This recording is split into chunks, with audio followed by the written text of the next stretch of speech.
Bonjour, dans cette vidéo nous allons parler des unités et de la conversion des unités de mesure.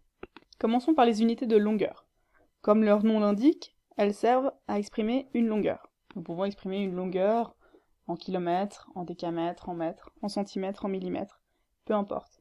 Ce que nous savons, c'est que par définition, 1 mètre représente 10 décimètres, représente 100 centimètres, 1000 millimètres, ou alors que 1 kilomètre représente 1000 mètres.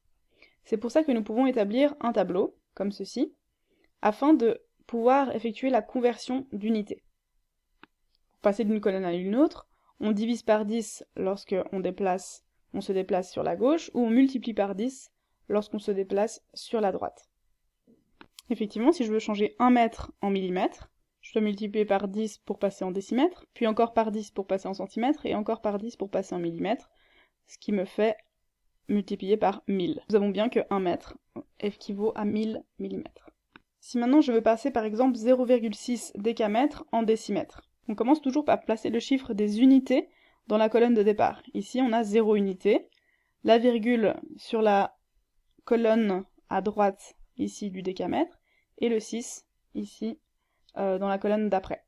Pour le passer en décimètres, je décale ma virgule, donc je multiplie par 10, autrement dit je décale ma virgule d'un cran, puis je remultiplie par 10, autrement dit je décale encore ma virgule d'un cran. Au final j'ai multiplié par 100, et on obtient 60 décimètres. Pour les unités d'air, le principe est le même, sauf que pour passer d'une colonne à une autre, il faut multiplier par 100, ou alors diviser par 100. C'est pour ça que les petites colonnes sont divisées à chaque fois en deux parties. Imaginons que je veux transformer 12,3 cm² en mètres carrés. Pour cela, je place le chiffre des unités dans la colonne des centimètres carrés. Dans 12,3, c'est bien le 2 qui est le chiffre des unités. Donc je place mon 2 dans la colonne des centimètres carrés. Ma virgule sur ma colonne. Et puis mon 3 ici dans la petite colonne, la première petite colonne du mètre carré. Pour le transformer en mètre carré, donc je déplace ma virgule jusqu'à la colonne des mètres carrés, ici.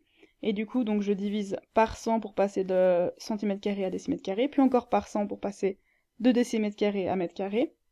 Ma virgule se trouvera donc ici, et on complète le reste avec des zéros, on obtient donc 0,00123 mètres carrés. Passons maintenant aux unités de volume et de capacité. Ici, les unités de volume servent donc à exprimer un volume, autrement dit un objet en 3 dimensions. Un mètre cube est donc un cube de 1 mètre sur 1 mètre sur 1 mètre. Un centimètre cube, qui est représenté ici à droite, c'est un petit cube de 1 cm sur 1 cm sur 1 cm. Ici dans notre dessin, chaque petit cube qui compose le centimètre cube, ce sont des millimètres cubes.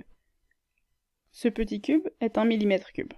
Si nous devons maintenant compter combien de millimètres cubes contient ce centimètre cube, on sait qu'il y a 10 petits cubes sur la longueur, 10 petits cubes en hauteur et 10 petits cubes aussi de profondeur. Et du coup, on doit multiplier 10 par 10 fois 10, ce qui nous donne 1000 mm3. Voilà, donc si on regarde le tableau du haut, on remarque que pour passer d'une colonne à une autre, on doit diviser par 1000 quand on va sur la gauche, ou multiplier par 1000 quand on se déplace sur la droite.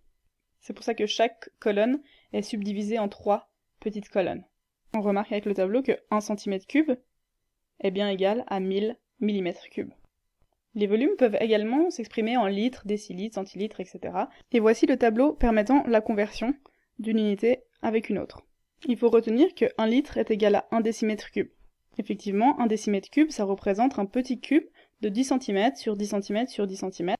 Et ce petit cube peut contenir 1 litre. On pourrait mixer les deux tableaux comme ceci, vu que pour passer d'une colonne à une autre, pour les litres, décilitres, etc., on multiplie par 10 ou on divise par 10. Voilà comment on pourrait assembler les deux tableaux.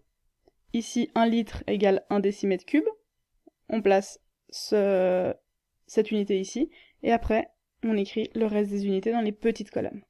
Maintenant, si je veux transformer 1 mètre cube en litre, je place mon 1 dans la bonne colonne, et je complète jusqu'au litre, avec des zéros. Donc 1 mètre cube peut contenir 1000 litres. Pour les unités de masse, le tableau ressemble au tableau des unités de longueur, car pour passer d'une colonne à une autre, il suffit de multiplier ou de diviser par 10. Et il faut noter que 1 quintal est égal à 100 kg, et que 1 tonne égale 1000 kg. comme l'indique ici le tableau. Pour les unités de temps maintenant, nous savons qu'une minute égale 60 secondes, qu'une heure égale 60 minutes, qu'un jour représente 24 heures, qu'une année représente 12 mois, soit 365 jours. Il faut aussi savoir que la seconde est l'unité principale de la mesure du temps. Il faut encore noter qu'une heure représente 60 minutes, et donc que la moitié d'une heure, donc 0,5 heures, représente 30 minutes. Et que 0,25 heures, le quart d'une heure, représente 15 minutes. Le quart d'une heure, donc en minutes. Encore sur le même principe, 0,1 heure, c'est 1/10 d'heure. Autrement dit, si votre heure, vous la divisez en 10 parts égales, une part représentera 6 minutes. Donc 0,1 heure représente 6 minutes. La remarque nous dit que les heures, les minutes et les secondes sont en base 60, alors que les dixièmes de seconde, les centièmes de seconde et les millièmes de seconde sont quant à eux en base 10.